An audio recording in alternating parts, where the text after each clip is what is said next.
বাংলাদেশ সরকারি কর্ম commission PSC প্রশ্নপত্র ফাঁসকাণ্ডে দেশজুড়ে চলছে নানা সমালোচনা।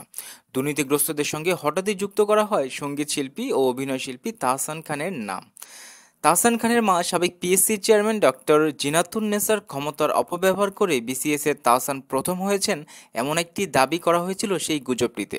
গত 2 দিন ধরে তাই এই শিল্পীকে নিয়ে ফেসবুকে সমালোচনার ঝড় বইছে। অবশেষে বিষয়টি নিয়ে গণমাধ্যমে কথা বলেন এই তারকা।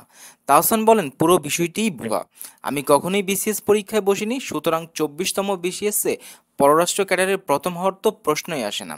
বিসিএস ও বিভিন্ন সরকারি নিয়োগ পরীক্ষায় একটি চক্র প্রশ্ন ফাঁস করে আসছে। সম্প্রতি এমন খবর প্রকাশের পর গ্রেপ্তার হয়েছে পিএসসির কর্মকর্তা কর্মচারী সহ 17 জন, যার মধ্যে একজন সরকারি কর্ম কমিশন চেয়ারম্যানের সাবেক গাড়ি চালক ছিলেন অভিযুক্ত সৈয়দ আবেদ আলী।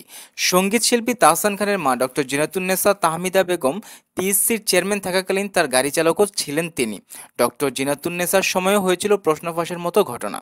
মায়ের নাম জড়ানোতে এই তারকা বলেন, এখানেও একটা ভুল হচ্ছে। এই ড্রাইভার অফিসের অন্যান্য ড্রাইভারদের মতোই একজন, তিনি আমার মায়ের ড্রাইভার নন। এদিকে সোশ্যাল মিডিয়ার রিমার স্ক্যানার গ্রুপে উঠেছে এই বিষয়টি অসত্য। তারা জানিয়েছে 24তম বিসিএস এ ভাই ভাই তাহসানের বাদ পড়ার বিষয়টি এবং পরীক্ষায় অংশগ্রহণ করে প্রথম হওয়ার বিষয়টি সত্য নয়। সুতরাং সম্পূর্ণ এটি একটি গুজব।